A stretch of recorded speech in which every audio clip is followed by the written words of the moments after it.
Un gremio, cualquiera que éste sea, jamás puede intervenir en político partidista o campañas proselitistas. Eso es inaceptable, pero eso no estamos haciendo nosotros. ¿Este es un tema político? Sí, es un tema político, pero es un tema que demanda la opinión política de todos los ecuatorianos. Y nosotros creemos que somos menos responsables frente al país, negativamente responsables, si es que actuamos y damos nuestra opinión ahora. Creo que el país nos juzgaría peor con el tiempo si es que ahora callamos simplemente dando una señal de omisión.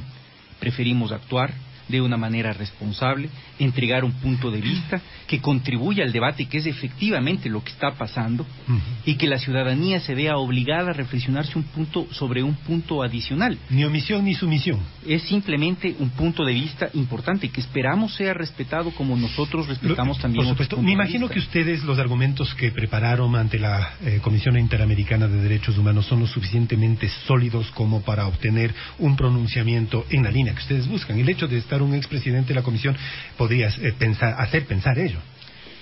Bueno, no es un planteamiento que la Cámara lo ha hecho individualmente, aun cuando hubiéramos podido hacerlo, porque es un derecho que está garantizado en los instrumentos jurídicos internacionales. Pero hemos analizado el tema en detalle y hemos buscado la asesoría del caso. El profesor doctor Hernán Salgado no solamente es uno de los mejores constitucionalistas del país, ha sido juez de la Corte Interamericana de Derechos Humanos, magistrado y expresidente de la misma. Adicionalmente fue en un momento determinado vocal del Tribunal de Garantías Constitucionales y miembro también de la Corte Suprema de Justicia. Creemos nosotros que es un hombre calificado para que nos pueda dar una asesoría, y a juicio de él, con instancias adicionales de carácter internacional, especialistas en la materia nos han dicho, aquí evidentemente hay el fundamento del caso para poder plantear el tema. Pensando como país, es preferible entonces que haya un pronunciamiento a priori, es decir, preventivo. Nosotros esperamos que así sea, que exista la posibilidad que la Comisión asuma las medidas que estime pertinentes antes de que el Pleno de la Corte Constitucional emita su dictamen. Pero esperarían ustedes con esta acción, ¿qué del gobierno? Que el gobierno retroceda, que no dé paso a la consulta, que cambie las preguntas, que nos quedemos con la justicia tal cual la tenemos ahora. A ver, eso es imposible. Creo que no hay un solo ciudadano en el país que quiera la justicia como nosotros la tenemos en este momento. Pero para poder cambiarla tenemos que usar el camino eficiente, el más adecuado, pero el que prevé la Constitución de la República. No es posible que en menos de 2 años de aprobada la Constitución pretendamos usar una figura como es la consulta y el referéndum para reestructurar y entiendo que en 18 meses todo el sistema judicial. Eso no es aceptable en un Estado democrático. Esas cosas deben cambiar. No podemos dar el mensaje a la ciudadanía y al pueblo ecuatoriano que podemos, en función del interés de un sector o de un poder específico del país, cualquiera que éste sea, del Estado ecuatoriano, cambiar o incidir en otro poder del Estado. Eso es inaceptable. Lo que nosotros esperamos, básicamente, es que la Corte Constitucional actúe apegada a derecho. Y a nuestro juicio, la Corte Constitucional tiene que emitir un dictamen diciéndole al señor presidente, lamentablemente su consulta es inconstitucional, y adicionalmente hemos recibido una advertencia de la Comisión Interamericana que nos dice que también atenta contra derechos internacionales. Señor presidente, en consecuencia no podemos dar paso en los términos que está planteada a su consulta y al referéndum. El presidente se pronunció ya con respecto al cuestionamiento de ustedes y a las acciones que van a seguir. Él dijo, dijeron que era inconstitucional, después que el presidente va a asumir todos los poderes. Ahora se atenta a los derechos humanos y van a la Corte Interamericana.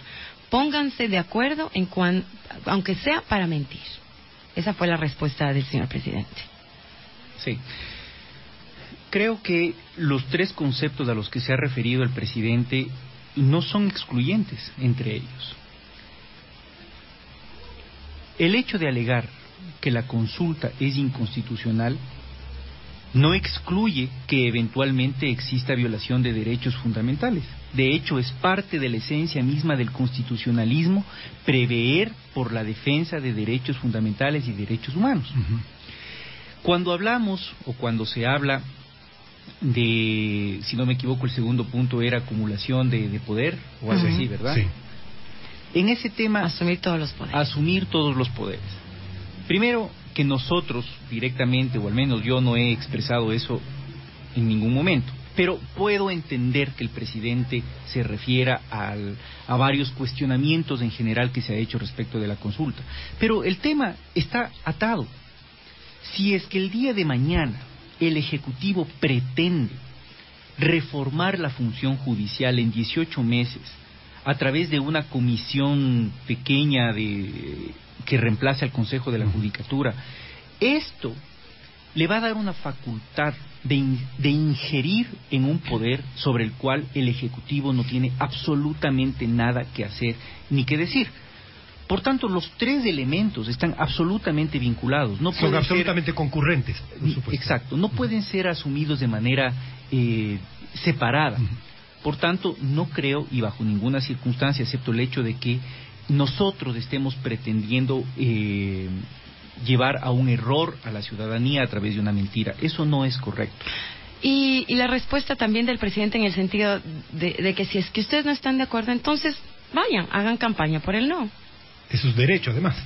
Por supuesto que es su derecho, pero a lo que voy es a eso. O sea, es decir, quienes no estén de acuerdo, hagan ese tipo de campaña, y quienes crean en la consulta, pues que estén por la campaña por el sí. Pero yo creo que debería esto ser luego de un pronunciamiento sobre la constitucionalidad o la inconstitucionalidad de las preguntas. El tema es el siguiente.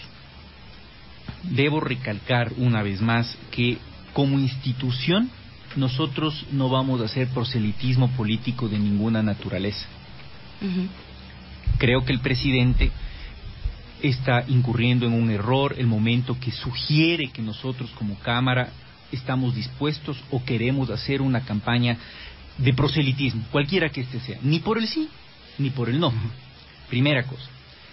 Lo que sí estamos obligados a hacer es una campaña verdadera de difusión y de información, porque ese es nuestro rol. Poder darle a la ciudadanía los elementos de juicio para entender qué es lo que está pasando. Y en ese esquema de trabajo estamos nosotros involucrados, y con una absoluta convicción de que el punto de vista que estamos presentando es necesario, al menos para generar un proceso de discusión que nos permita decidir de una manera coherente. Ahora bien, el hecho de ir a las urnas está consagrado en la Constitución de la República, y nosotros bajo ninguna circunstancia nos vamos a oponer a ello. Tampoco desconocemos el derecho que el señor presidente tiene para convocar a consulta o a referéndum, pero sí tenemos el derecho a expresar nuestra oposición a la forma en que se está ejerciendo ese derecho. El mecanismo. Porque es absolutamente, desde nuestro punto de vista, inconstitucional. Y mientras eso no ocurra, es decir, mientras el pueblo no llegue a las urnas, tenemos todo el derecho del mundo para decirle a la ciudadanía: la forma en que se están planteando las cosas es incorrecta. Todo el Ecuador, todas las instituciones serias preocupadas por el país, queremos por supuesto mejorar la administración de justicia, queremos por supuesto mejorar la seguridad ciudadana, pero eso hay que hacerlo a través de los canales correctos. En algún momento dado todos los ecuatorianos cedimos parte de nuestra libertad al Estado, no la cedimos en favor de una persona, la cedimos en favor de los poderes constituidos, de la justicia, del Ejecutivo, del Legislativo. Tenemos que accionar los canales que establece la Constitución. Esa es la forma de actuar, aun cuando no nos guste o aun cuando al señor presidente no le guste, pero eso es lo que tenemos en este momento. El presidente también ha dicho que los industriales están preocupados por la pregunta que hace referencia al enriquecimiento ilícito privado, y dice que atentan contra los derechos humanos porque conocen que el pueblo ecuatoriano está con este gobierno. ¿Les preocupa en particular esa pregunta? Por supuesto que nos preocupa, por supuesto. Sin embargo, quisiera aclarar que no es esa la razón exclusiva por la cual se han presentado los mecanismos que hemos presentado, o que hemos hecho uso de los mecanismos ante la Comisión, ni es la única razón por la cual fuimos a la Corte Constitucional.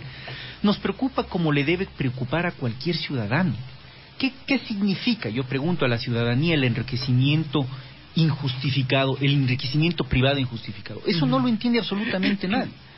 Nosotros conceptualmente defendemos el derecho a crear, a generar trabajo, a producir. a generar riqueza, por supuesto que sí, Claro. y en consecuencia, un planteamiento tan genérico y tan subjetivo nos preocupa. Comparto plenamente, claro que nos preocupa. Sin embargo, no es esa la única razón por la cual nosotros estamos accionando y activando todos los canales que estamos activando. Aquí hay temas mucho más trascendentales y macros en general. El tema del enriquecimiento injustificado. Existen ya varias normas Por supuesto. que prevén y que controlan este tema. Y podría anticiparme a algo también, Marcela. Por otro lado, escuché también que al sector empresarial lo único que le preocupa es la penalización de la no afiliación al Seguro Social.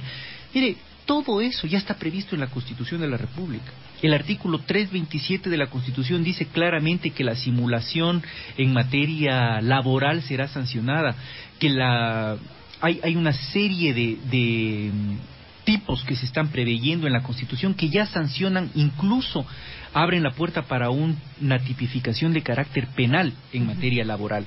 De tal manera que esto ya existe en la ley y es lo que nosotros le estamos diciendo al presidente y queremos que la ciudadanía al menos comprenda. Hay ciertas cosas en esa consulta y en el referéndum que no son materia de consulta al pueblo. Lo único que tiene que hacerse es un proceso de legislación. ¿A quién le corresponde legislar? A la Asamblea Nacional. Por tanto, se está violentando el esquema jurídico que existe en la misma Constitución de la República. Muchísimas gracias. Pablo Dávila, presidente ejecutivo de la Cámara de Industria y Producción. Ha estado con nosotros esta mañana. Respetable su posición, como respetables son también los criterios del Ejecutivo respecto a los motivos de la convocatoria a consulta y referéndum. Habrá que buscar y esperar el pronunciamiento tanto de la Corte Constitucional y ojalá, si es que llegara con un tiempo, con antelación, de la Corte Interamericana de Derechos Humanos para ver cuál ha sido la línea que se definió. Ojalá que sea siempre apegada a la legalidad, a la Constitución y a los derechos humanos. Son las 9:00 a.m, momento de agradecerles por su sintonía e invitarles para que nos acompañen mañana a partir de las 7:30, www.ecuadorenvivo.com, el sitio en donde usted podrá escuchar nuevamente nuestras entrevistas. Buen día y buen inicio de semana. Hasta mañana. Esto fue la noticia 38.